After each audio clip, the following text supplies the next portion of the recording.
Hello everyone and welcome back. My name is Jordan, also known as JMonster, and today we're going to be playing some Silmarillion Total War. Before we get started, I would like to mention that I'm sorry that I wasn't able to put anything up in the last little while.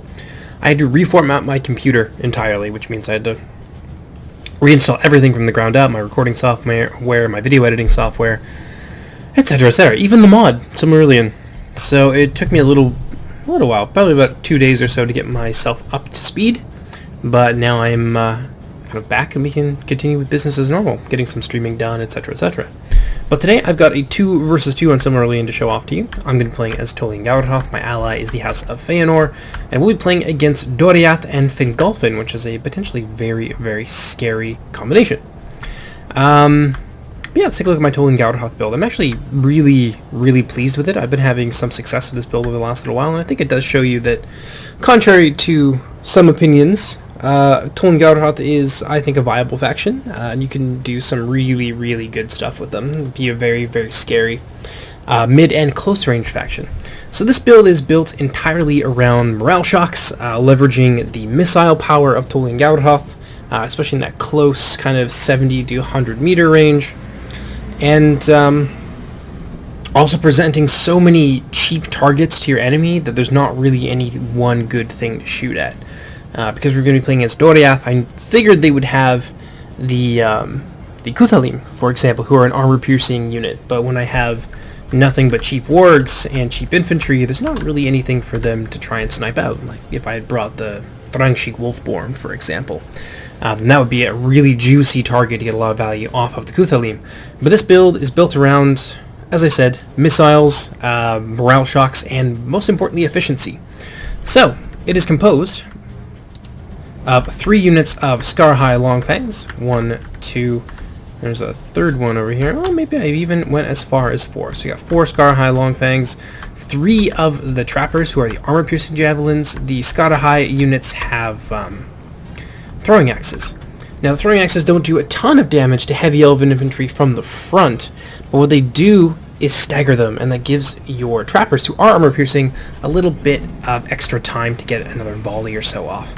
And in tandem, from the front, this can actually be a very, very devastating way to punch huge holes into elven lines, and they're not really known for their manpower, generally. So that can lead them into a fight of attrition that you can really swing in your favor in a lot of ways. I've also got 3 units of the Scarhigh Blood Drinkers. They have their attack upgraded, give them that little bit of extra punch to deal with some of that heavy armor. I've also got 2 units of the Gijak Skada's Chosen. 1, 2, they're a great holding unit. They also inspire nearby units, so they are an important part of just keeping your Doriath lines intact.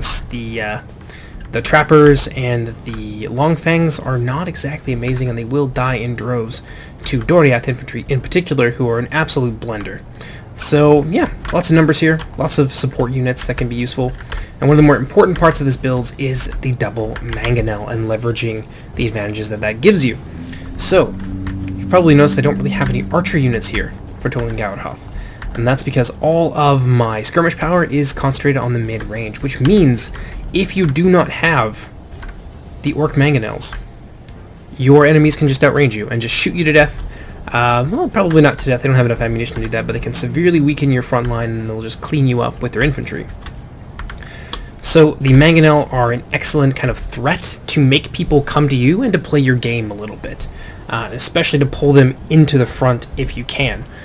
So 2 times mangonel, it's reasonably accurate. It can lay down a big spread of fire, and especially against a rush army like Doriath, who doesn't have a ton of range capability and specializes more on like rushing at you and getting into close quarters. The mangonels are particularly useful against them.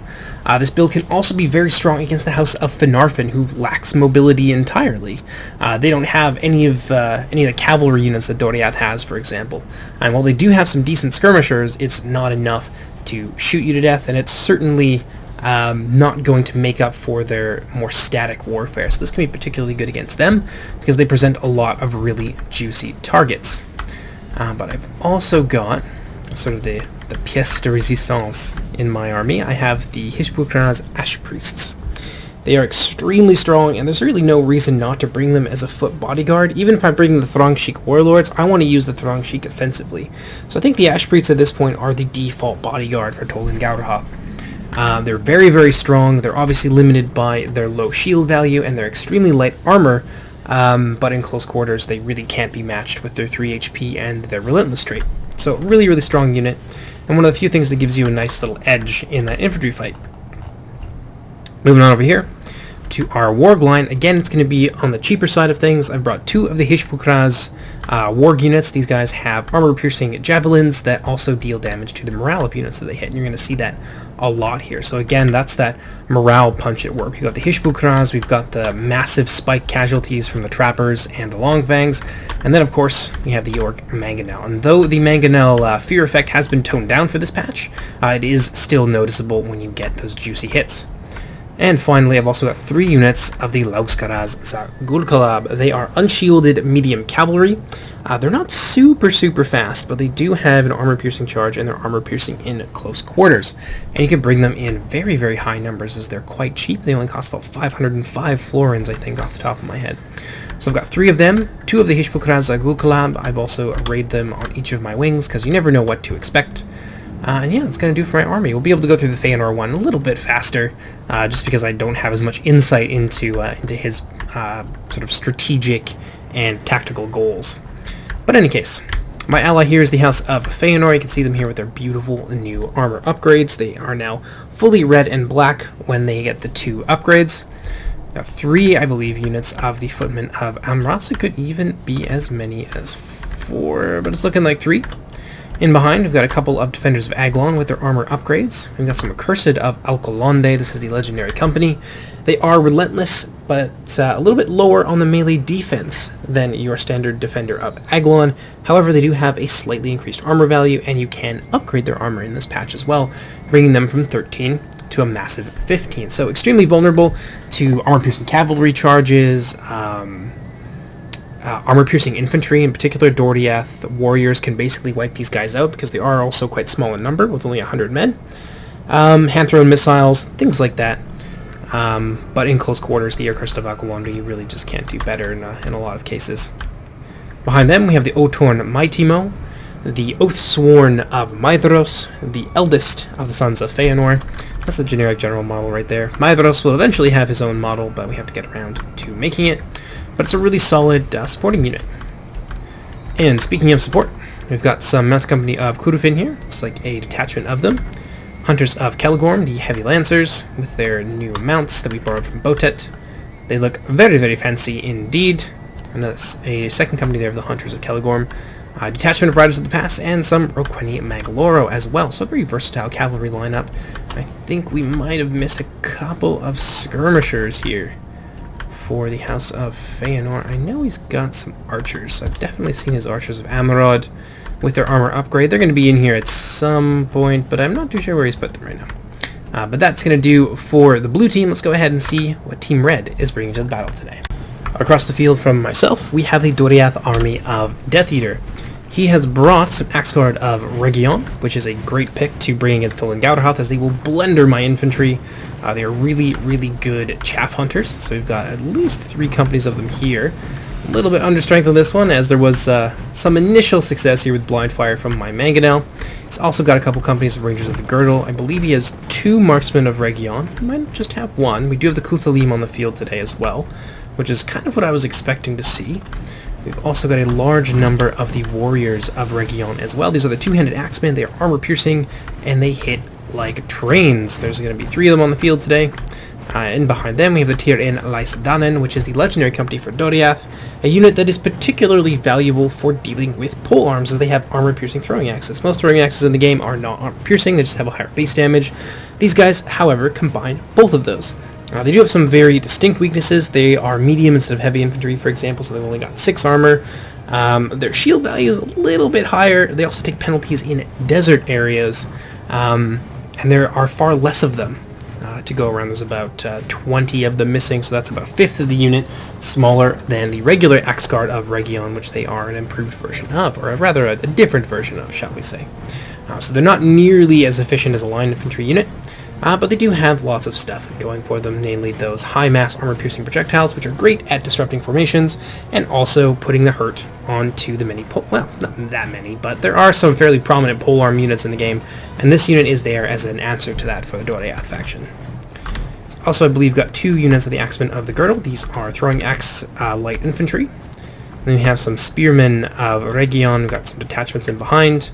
Looks like 2 detachments here, and I'm positive these got a couple of hidden lancers, although I didn't actually know it at this point. Pop on over here, we can take a look at the House of Fingolfin lineup, and it's a big old scary army commanded by another one of our veteran players, that being Captain Gervais. He's brought at least 1 company of the Lancers of Anonim Galuth.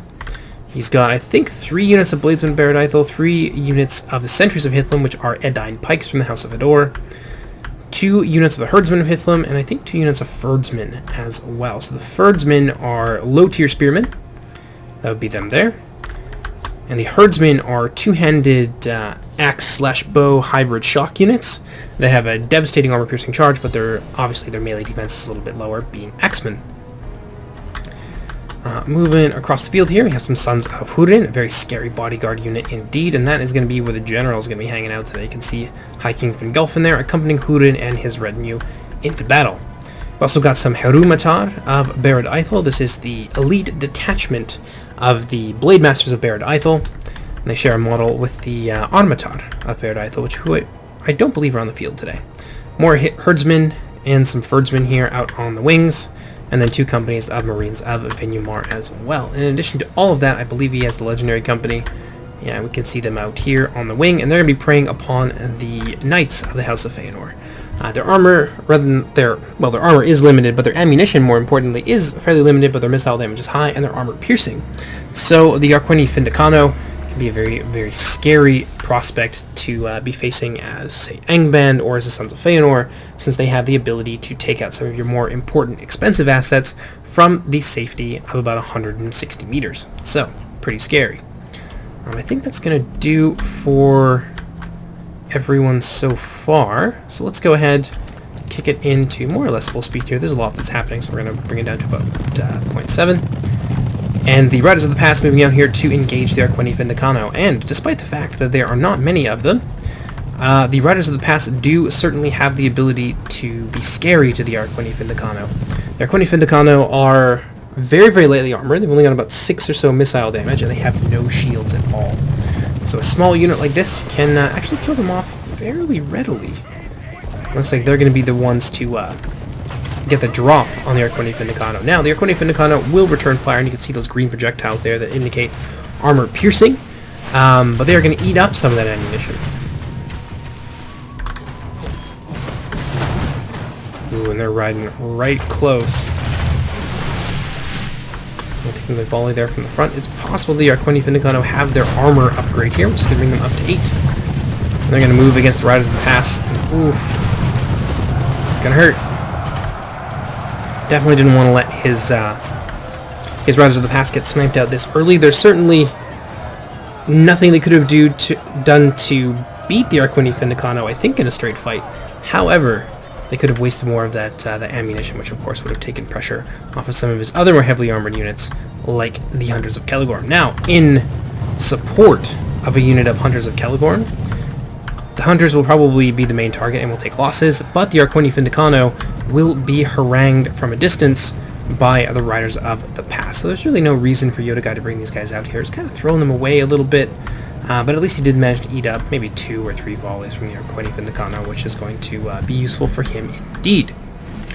Now, if we move over this way, there is fire in the sky, and as I just toasted a significant number of the marksmen of Region. Actually, if you look at the balance bar here, killed about 2% of their overall forces just by using my mangonel. One of the great things about the mangonel is once these little fireballs touch the ground, there's a good 2 or so seconds where they're still instantly deadly to anybody that walks through them. So what I'm trying to do here is target the lead units on this formation so that the rest of them, when they continue to move through, they're going to run through those fire, and I'm going to be able to catch them as well. So that's one of the big things about using the mangonel well, is that it allows you to use your enemy's momentum against them. So for highly mobile and aggressive factions like Doriath, the Mangonel can be a very, very scary tool indeed, especially when you have no choice but to rush at your opponent's position. The Mangonels can be able to reap a deadly, deadly toll.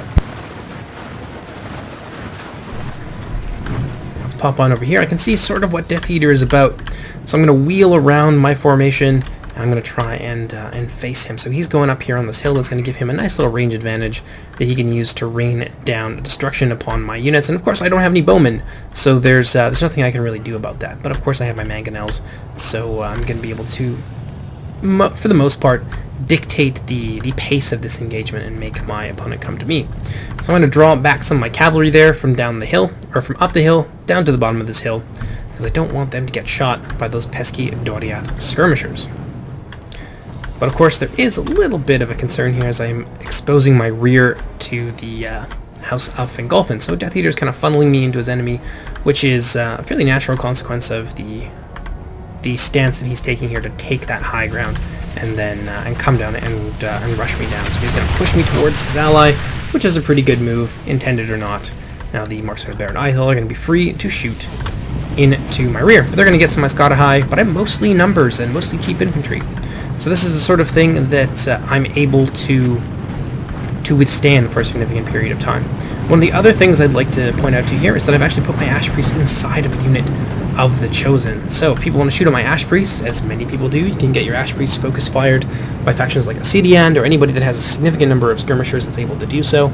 You can actually greatly extend their lifetime and their usefulness by sticking them inside a unit of these heavily shielded and well-armored spears. So yeah, and it also keeps it hidden. So people aren't going to be able to pick out your Ash Priests as easily, and then you can bring them out and surprise people, and they won't really see it in the chaos of battle, not as often, because it's a tiny little unit, and it does sort of blend in to the rest of the Skada High and some of the Hishbukras as well. So, some sneaky mind games there. Oof. Nice little bounce there. The Mangonel projectile in this patch will actually bounce a little bit, even if it doesn't explode with that fire. Sometimes you'll see that bounce, and it'll catch some extra units that way. Just sort of a way to make the projectile useful, even if it's not able to just like blow up in the air, because there are some limitations to the Mangonel projectile. This is far less destructive, but still. Ooh, those blue lasers flying downfield, taking out my Scar High trappers. But that's alright. We've got our Mangonels in good positions. The Doriath army is massed out in front of us. And look at that. Good little bounce there. Take out some of the Axemen of the Girdle. I think this is around the time when Death Eater realizes that he can't sit back and shoot at me, because I'm kind of holding all the cards when it comes to the skirmish fight. His ammunition is very limited outside of the Rangers, and they're very small in unit size. So he can't really afford to sit back and shoot at me, because I will definitely get the better of him because of the presence of those Mangonels. Another nice shot there from the Mangonel, ripping through the warriors. And I think some of the Tyrian Light's done in as well. Nope, that would be some of the Axemen of the Girdle. Managed to kill off about a tenth of the unit of the Tyrian Light's done, however, before they even got within range, and this is where the magic really starts to happen. Nice little bounce there. I think that might cook some of them. Nah. But this is where that 1-2 punch really comes into play.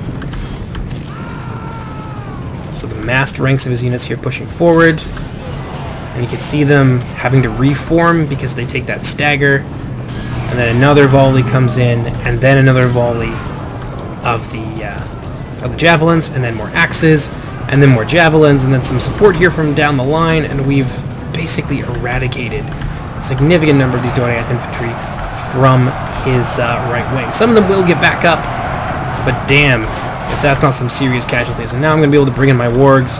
Got my Hishbukras down here along with my Laugskaras, and they're tossing their javies down to these Axemen of the Girdle. We've just wreaked havoc on the Doriath numbers. Now, scary stuff here. He brought out his Lancers, which is obviously a pretty scary counter here. I don't have a lot of spearmen to go around, and my spears are really more support units. So you got to be really on point with your warg units. So, with that in mind, so my Ash Priests have been brought out as well. Yeah, you can see them in the back tossing down here. But with that in mind, I'm going to bring forward my Laugskaras, supported by the Hishbukras. we're going to repel those Doriath Outriders. We managed to catch enough of the unit, so about 20 or so percent usually makes the rest of the unit turn around, which causes some additional frustration and micro on the part of your enemy player, which is always a good thing for you, isn't it?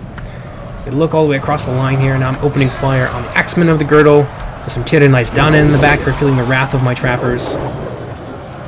But there's not really anything juicy for them to toss at, which is why I love this particular build so much. And now my mangonels are essentially useless and out of ammunition in some cases, so I'm going to bring the crews out. You can see some of my wargs getting into the back lines here, harassing the Axemen of the Girdle.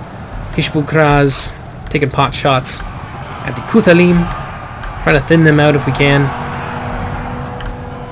And Laugskaraz are going to retreat from that position before they can be surrounded and routed. But things are just not looking great for Doriath here. My numbers and my missiles are really starting to take a toll. Lances of Anonin Galuth have been brought forward as well. My Laugskaraz are doing just fine against them. Oh no, a little bit of an attempt at assassinating my general here, which is a good idea on Death Eater's part, but luckily I managed to deal with them. My Hishbukraz are tossing in their Javies as well, and I believe the Ash Priests also cause fear, so we might have enough here, especially with the presence of more of our units in the back, to actually rout off the Outriders. So let's pop on over to this side of the battlefield. We had some minor cav action out here, and it looks like the Arquini Findicana were ultimately destroyed. There's a lot of dead Feanor units on the ground here as well. Hunters of Kelegorm, well, the Arquini Findicana are still kicking, but it looks like maybe an entire unit of Hunters was sacrificed. And I have no idea what happened to his knights, but I think they are still on the field, but this is more or less what's left of what was committed. A half-strength unit of the Hunters of Kelegorm, and on the front lines here, Footmen of Amoras doing actually pretty well against their Harumatar Veridithal. With their full armor upgrade set, they have about 14 armor, and the Harumatar, while powerful, and they do have really good attack values, they unfortunately don't have what it takes to crack through 14 armor reliably. And there goes the Feanor general, assassinated by the Lances of Anonin Galuth. Picked right out of that Otorn Mighty Moan unit. A really nice move there by Rex. Oh, but you know, there is still some really heavy cav over here. But the presence of them is actually going to rout off the Lances of Anonin Galuth as the Hunters of Kelegorm cause fear. Arquini Maglora over here, marauding, looking for an opportunity to smash into, hopefully, the flank or the rear of that Fingolfin line. But if we look over here, Doriath has begun to fall apart, and this was really important. When you see your enemy like falling back like this, and they have routing units that are going through their non-routing units, this is an opportunity for you to push forward and to maintain that momentum. Because the presence of these routing units and your overwhelming numerical superiority is going to hit the morale of these units really hard. And you can just keep plowing through if you are lucky and quick enough and you capitalize on the opportunity. Then you will be able to just keep that momentum up, and even quite elite units like this have a fairly substantial chance to run away, because you can see that there's a lot of routing units in the area. Marksmen are doing just fine here. More and more numbers pouring in. You can see back here another unit of marksmen being driven back as well. But our momentum is just unstoppable, basically. The shield bearers here now beginning to rout. There's a possibility that we'll kill off his general, hopefully. More routing units here are going to be spooking some of these other troops. And now these marksmen here, still quite healthy, they're going to start to run. And again, this is what this build is all about. Get nasty morale shocks, and then you just push forward and capitalize on that as much as possible. And there go the marksmen. Overwhelming numerical superiority here, along with some Feanor cav in the back. And the presence of routing units is going to be enough to see them off the field. Rangers of the Girdle over here, making a final stand as my one strong unit of Laugskaraz is here, just to make sure that they're not really able to fire any longer. And these Rangers surrounded on two sides, probably not long for this world. This is going to be a solid win for the Dominion of Tolden Gaudahoth, who are kind of an underdog in a lot of matches, so it was really nice to see them have some success in this match. As I personally feel that it's potentially a very strong faction, but it's not a faction for newer people, and it does take a little bit of, I guess, finesse and experience. Over here, Warriors of Region, they've managed to escape the slaughter and have tried to rally to their ally. You can see some more of them over here. But I'm coming in with as much as I can spare. There are still some elements of Death Eater's army that we're trying to round up and destroy, but it shouldn't take us too much longer. Let's go ahead and turn things up a bit. Meanwhile, on the front line, we're getting massacred by the sentries of Hithlum, and the House of Fingolfin has already started to break through. The House of Feanor infantry is capable, not the best, but they are capable. There's not really all that many of them. Footmen of Amaras here, on the verge of being broken. That's gonna suck. They also don't have their general, don't forget that. So the morale is going to be lower than normal. Archers of Amarod here, out of ammunition, fighting with sentries of Hithlum. But so far, the House of Fingolfin is holding the line pretty well. Curse of Alcolonde moving into the support of these defenders of Agalon, but they're going to be going to take on the Sons of Húrin. Well, that's not a good fight for them, as they are, as I mentioned, lower on the melee defense side of things, and therefore vulnerable to the armor piercing that the Sons of Húrin bring to the table. But still, the Harumatar here have managed to slowly but surely push their way into the Feanor lines, and they are actually fairly well positioned to begin to roll it up. That being said, Otor and Mighty Mo still in reserve. 52, oh my goodness. With that Lancer charge, the only unit that died was the General. That really sucks. Out here on the wing, you can see some Marines of Vinyamar and some Herdsmen of Doriath. I'm trying to hold them in place here with some of my victorious cavalry. A little bit of shenanigans, a little bait and switch here, trying to draw the attention of the Herdsmen of Doriath while I charge into the Marksmen of Barad Eithel with my Laugskaras. And now my Laugskaras are going to be free to push through there and to try and get a piece of these Marines of Vinyamar before they're able to toss that armor-piercing damage that can be so problematic for the House of Feanor. Nice little flank charge there, managing to shut that unit down, at least temporarily. Marksmen are going to be moving in as well, and I think the Herdsmen, I managed to draw them backwards into a unit of Footmen of Amaras that had previously routed. These two units, I believe, had previously routed, and now they've come back for some vengeance here, and they're going to keep that unit in place long enough for my Hishbukuras to come from the rear, smash into them, and rout them off. And that's going to free up more resources for my ally. I think I've mentioned in previous videos, you should always err on the side of freeing up more resources for yourself and for your team when it comes to rear charges and sort of decisive movements and like high-risk movements like that. And in this case, it's going to pay off quite nicely for us. The Marines of Vinyamar now being tackled by the Otor and Mighty Mo, who are coming in from the reserve position. And over here, the Sons of Húrin hacking their way through the Accursed of Alcolonde. That armor piercing is just too much for them to bear. Over here, Defenders of Agalon and some archers are really all that's left to hold the line. I've got my Ash Priests in the fray, and now I'm able to come in with all of my remaining units, which are still fairly substantial if you take a look at it. Just managed to destroy pretty well most of what's left of Death Eater's force. There is still a small pocket of Cuthaline here defending their Lord Thingol, Greymantle, but he is not going to be long for this world. The Scarhide Blood Drinkers are in great numbers, and there's only 13 Cuthaline left. So, the rest of my forces have been freed up to move and to shore up this particular part of the line. This is a very interesting charge here, this whole column. My Herdsmen are a little bit tired, and I think the fear from the Roqueni Magloro and the oddness of that formation is going to be enough to rout that tired unit off, because they are going to take some morale penalties now. And we're going to push forward and move against the sentries of Hithlum, who have been massacring both of our units. A Mangonel cruiser in here. I've got a unit of Chosen. They're being pressed on a couple of different sides now. And I think my Ash Priests are nearby, which is going to help stabilize them. Yeah, I just saw them briefly over here. Ah, yeah, there they are. Ash Priests right next to them with my general, and they're going to crush their way through those Marines of Vinyamar. And now I've managed to get some of my cavalry in behind the Fingolfin lines. We'll start to see some breaking here. Armitar, Barad Eithel, trying to chase them down. A bit of a desperation play. But now their numbers are a little bit too thinly spread, and it's looking like this is going to be a defeat here for the House of Fingolfin.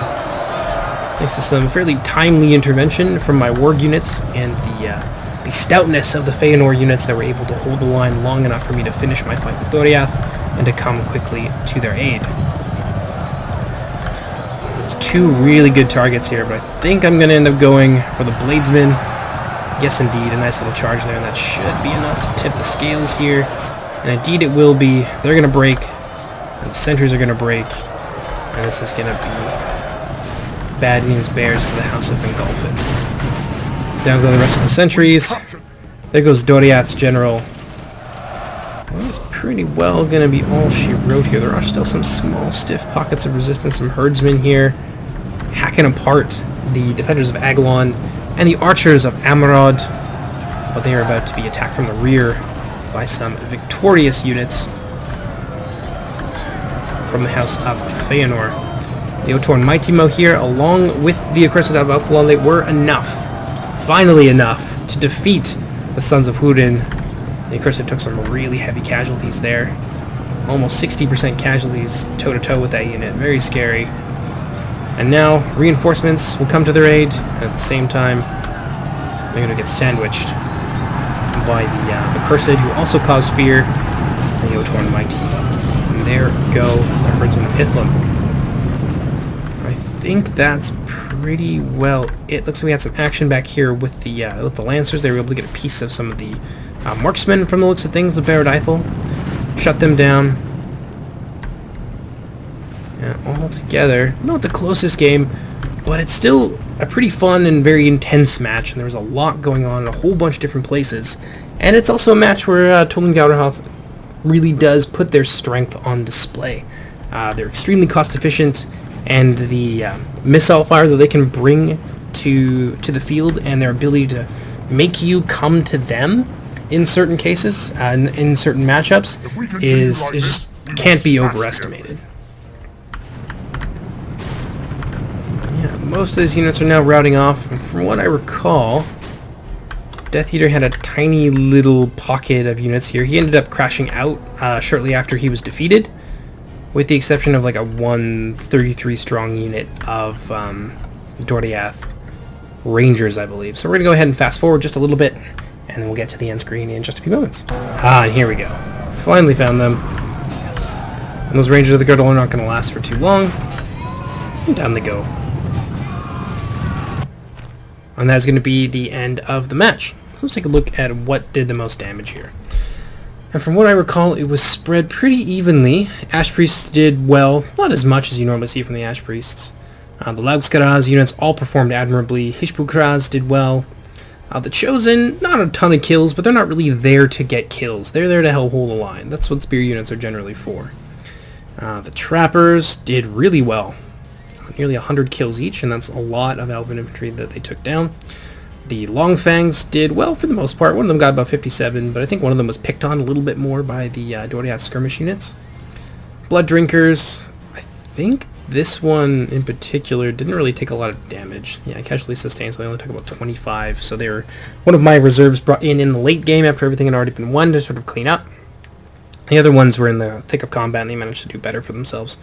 And the Mangonels got about 160, 152 or so kills together, which is alright. But the effect of the Mangonel isn't necessarily it getting 400 kills in a battle. It made my enemies come to me, and then I was able to leverage the other parts of my army. So, yeah, I feel like people kind of look at kill counts, and that's how they judge units entirely. They're like, oh yeah, it only got 40 kills. That's a terrible unit. It obviously needs to be buffed or made stronger or whatever.